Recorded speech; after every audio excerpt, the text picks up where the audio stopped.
नमस्कार दर्शकों, हमारे साथ मौजूद हैं आदित्य सिंह, हमारे जाने माने जर्नलिस्ट। आइए उनसे पूछते हैं कुछ सवाल और जानते हैं उनकी राय उस विषय में। आदित्य सर, हम आपसे पूछना चाहते हैं कि विपक्ष के लगभग 118 सांसदों ने ओम बिरला, जो कि हमारे लोकसभा स्पीकर हैं, उनके खिलाफ नो कॉन्फिडेंस मोशन लाने की तैयारी करी है। हालांकि बीजेपी की बहुमत है तो उस नो कॉन्फिडेंस मोशन से कुछ खास मायने नहीं दिखती है मगर इस खबर पे आपकी क्या राय है?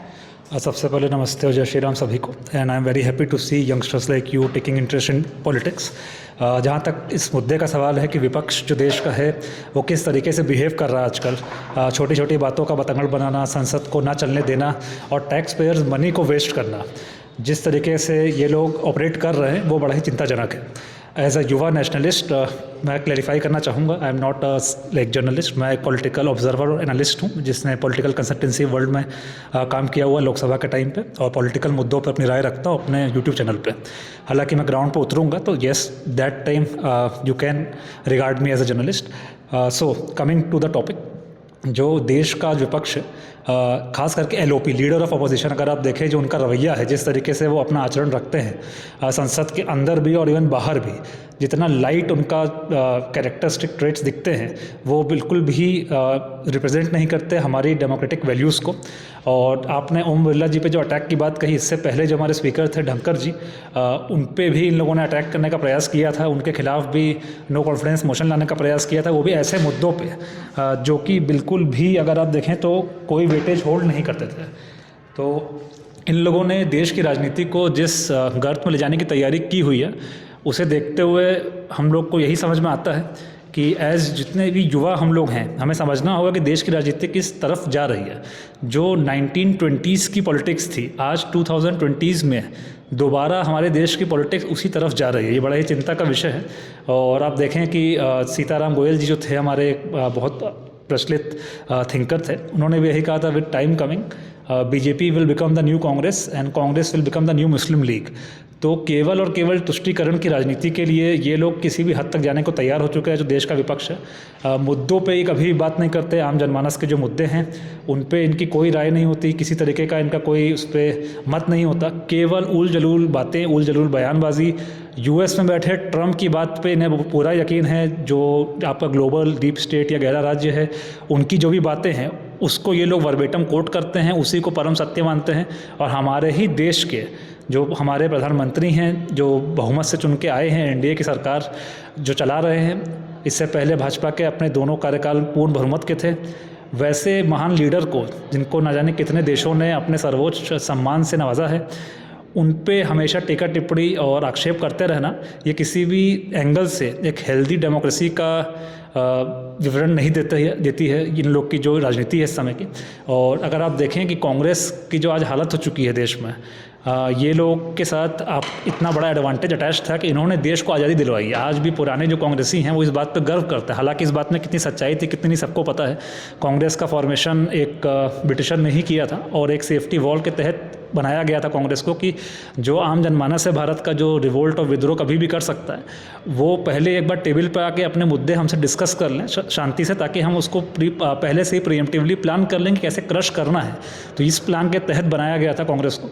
ये लोग कैरी फॉरवर्ड होते हैं। सिंगल पार्टी थी, जितने भी राष्ट्रवादी, अच्छे राष्ट्रवादी भी थे, वो भी इसी से जुड़ते हैं। सरदार वल्लभ भाई पटेल से लेकर एक से एक लेजेंड इससे जुड़े हैं और यही लेगेसी ये लोग कैरी फॉरवर्ड करके आगे बढ़े। हालांकि गांधी जी ने कहा था कि कांग्रेस को डिसॉल्व करो ताकि एक लेवल प्लेइंग फील्ड बने और वहाँ से जो नया भारत एक उभर रहा है, नया भारत जो आज़ाद हुआ है, उसको एक हेल्दी डेमोक्रेसी मिले। लेकिन इन लोगों ने वो नहीं किया, एकदम परिवारवादी पार्टी बना दिया कांग्रेस को। हमने देखा कैसे वो नेहरू से गांधी परिवार का पूरा जो फैमिली ट्री है आज भी वही ऑपरेट कर रहा है। राहुल गांधी जो साल में 365 दिन में न जाने कितने दिन विदेशों में रहते हैं, ग्राउंड के मुद्दों से उनकी कोई समझ नहीं है, कोई उनको उसमें रुचि भी नहीं है। चुनाव कहीं हो रहा होता है, वो कहीं ऑपरेट कर रहे होते हैं, किसी मुद्दे बात कर रहे होते हैं। तो कुल मिला के अगर आप देखें तो देश का जो पूरा विपक्ष है वो केवल और केवल एक ही प्लैंक पर टिका हुआ है कि किसी भी तरीके से भाजपा को उखाड़ फेंको और दोबारा वो कोलिशन गवर्नमेंट वाला जो खिचड़ी सरकार का जो एरा था जिसने भारत को केवल नुकसान ही किया है। हम और चाइना एक समय अराउंड 80s में सिमिलर लेवल पे थे, वहाँ से चाइना ने जो ग्रोथ ट्रेजेक्ट्री पकड़ी और वो आज 19 ट्रिलियन डॉलर इकनॉमी बन चुके हैं और हम लोग आज भी 4.3 4.5 के बेस में ही अटके हुए हैं। और 10 ट्रिलियन डॉलर इकनॉमी बनने का हमारा जो सपना है वो 2032 से 2035 तक के एस्टिमेट में हो रहा है। तो ये सारा जो डिले, सारा लैग हुआ है, ये केवल और केवल वो परिवारवादी राजनीति जो हुई है उसके चलते हुआ है। और इवन और जो चिंताजनक चीज़ है वो ये है कि आप लोकल जो पार्टीज़ हैं, पॉलिटिकल पार्टीज़, चाहे आप तमिलनाडु में देख लें डीएमके, वो भी परिवारवादी पार्टी है, समाजवादी पार्टी उत्तर प्रदेश में देख लें, टीएमसी में भी देखें, अगला उत्तराधिकारी ममता बनर्जी के उन्हीं के भांजे जो हैं वही होने वाले हैं, भतीजे जो हैं। तो ये ओवरऑल इन लोग की जो राजनीति का तरीका है और जो भाजपा के राजनीति का तरीका है, दोनों में बहुत ज़मीन आसमान का अंतर है। भाजपा तमाम गलतियां कर सकता है, करता भी है, लेकिन फिर भी at the end of the day आज हमारे पास एज अ वोटर केवल और केवल एक ही विकल्प ही बचा है, भाजपा, जो कि बहुत हेल्दी नहीं है। एज अ वोटर अगर मैं अपना फ्रेंचाइज एक्सरसाइज करने के लिए बात करूँ तो मेरे पास एक ही विकल्प बचता है, तो ये ओवरऑल चिंताजनक है। सर, मैं आपसे जानना चाहूँगी कि मोदी जी या भाजपा पूरी ही पार्टी की बात कर लें कि वो पिछले 2-3 जनरल इलेक्शंस वो लोग जीत रहे हैं, देश में उनकी बढ़त अच्छी बनी हुई है, लोग उन्हें पसंद कर रहे हैं, चाहते हैं कि वो आए, उनकी पार्टी हमेशा जीते और उनके लिए काम करे। तो हम ये कह सकते हैं कि मोदी जी और बीजेपी की पॉलिटिकल स्टाइल अब ऐसी हो गई है कि कांग्रेस के पास अब एजेंडा ही नहीं बच रहा जिससे वह अपने वोटर्स को अट्रैक्ट कर पाएँ या कुछ बढ़त बना पाएँ। लेकिन तभी हम ये भी देखें कि अभी जो हमारा जनरल इलेक्शन बीता है 2024 में, उसमें बीजेपी के विनिंग मार्जिन में थोड़ी सी गिरावट महसूस हमने करी है।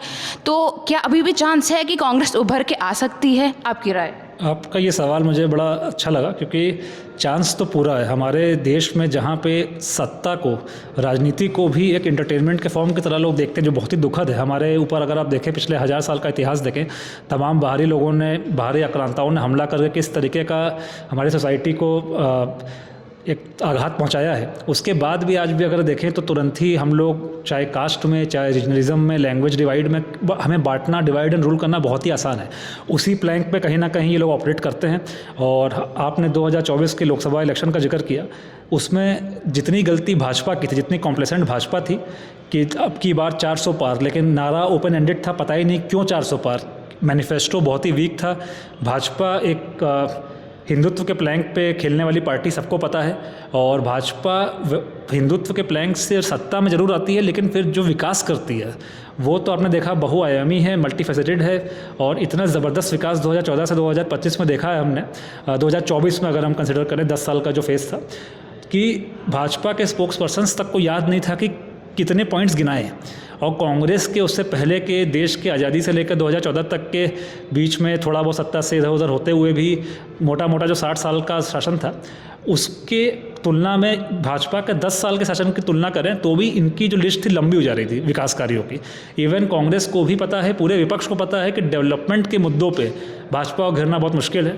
भाजपा ने, आपने देखा कि एंटी इंक्यूबेंसी को भी मास्टर कर लिया है, मतलब रिवर्स कर दिया, उस टर्म को ही पूरा डिमिनिश कर दिया है। हरियाणा में हैट्रिक मार दी, और अगर आप देखें यूपी में अभी हैट्रिक होने वाली है 2027 से मोस्ट प्रोबेबली, अगर हम बटे नहीं तो। योगी जी तो क्लियरली बोल ही रहे हैं, बटोगे तो कटोगे, सबको पता ही ये सच्चाई। लेकिन अगेन डर लगता है कि कई बार नैरेटिव वॉरफेयर आजकल हो गया है। पूरा चुनाव सोशल मीडिया पे चुनाव लड़े जा रहे हैं, और उसमें 2024 में जो आरक्षण छीनने वाला मुद्दा गरमाया गया, संविधान बदलने वाला मुद्दा गरमाया गया, और वो स्टिक कर गया, और इसीलिए भाजपा को बहुत भयंकर नुकसान हुआ। बाकी भाजपा की भी तमाम गलतियां थीं, बहुत कॉम्प्लेसेंट थे वो लोग। लेकिन आपका जो सवाल था, मूल सवाल, कि क्या ये लोग अभी तुक्का लग सकता है इनका वापस आने का, तो मेरा जवाब है कि हाँ, ये तुक्का लग सकता है। जितना मैंने राजनीति को ऑब्जर्व किया है, जितना गहन अध्ययन मैंने इस पर किया है, मुझे लगता है कि तुक्का लगने की संभावना तो है। इस देश में राजनीति को सीरियसली लोग नहीं लेते हैं, जो कि लेना चाहिए। हमारे और आपके जीवन को राजनीति बहुत प्रभावित करती है। हम राजनीति में दिलचस्पी ले ना लें, राजनीति को हमारे जीवन में बहुत दिलचस्पी है। तो इसीलिए आपके सवाल का जवाब कुल मिला के यही है कि नुकसान ये लोग दोबारा कर सकते हैं। और भाजपा ने भी अभी हाल ही में आप देखें यूजीसी का जो मुद्दा था, बेसिर पैर का मुद्दा कहाँ से आया कुछ आइडिया नहीं लग रहा है, और ऐसे ही कोई और मुद्दा कहीं स्टिक कर जाए तो 2029 में हम लोग कुछ देख सकते हैं इस तरीके का।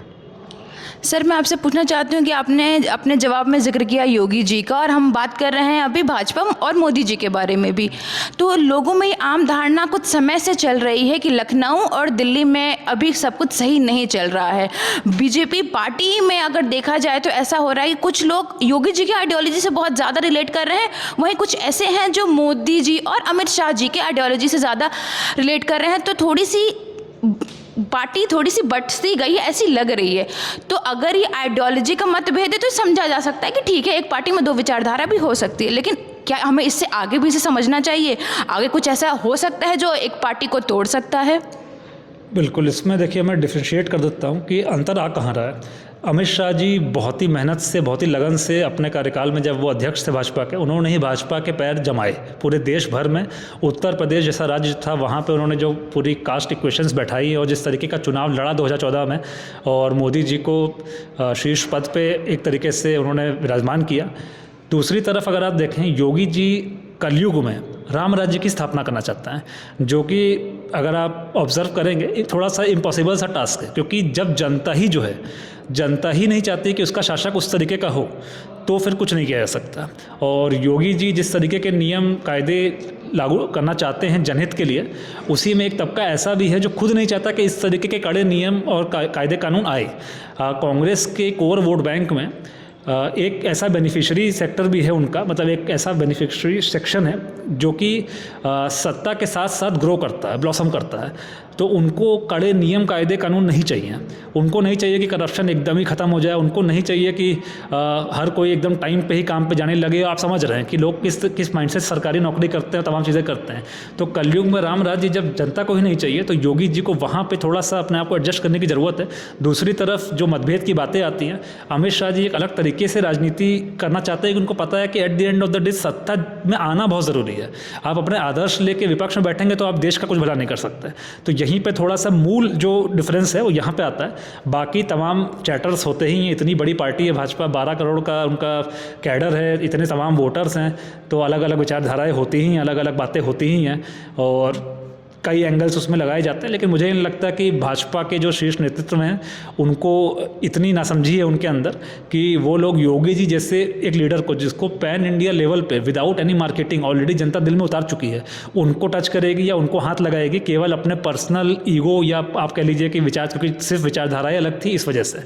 और 2024 की गलती के बाद से भाजपा ने जैसे कमर कसी है, आपने देखा कि हरियाणा जो कांग्रेस पहले से जीता हुआ मान रही थी खुद को, वहाँ पर हराया। फिर महाराष्ट्र में जहां लोकसभा में सेटबैक लगा था वहां पे जीता, दिल्ली जीता। तो Bhajpa is back on track, और ओवरऑल सब कुछ बहुत अच्छा रहेगा। और मैं दोबारा दोहराऊंगा, I am very happy to see कि यंगस्टर्स पॉलिटिक्स में इंटरेस्ट ले रहे हैं। जरूर लीजिए, ये देश हमारे और आपके कंधों पे ही टिका हुआ है, आगे हमें ही देखना है। और अचानक से पर्दा हटे और हमें समझना है कि अब करना क्या है, तो उससे बेटर है कि अभी से समझते चलिए। तो पॉलिटिक्स को अपना टाइम जरूर दीजिए, समझिए क्या हो रहा है क्या नहीं हो रहा है। Thank you so much sir. और ये थे आदित्य सिंह, हमारे साथ बात कर रहे थे हम उनसे और जान रहे थे उनकी राय हमारे सवालों पे। शुक्रिया, thank you so much sir.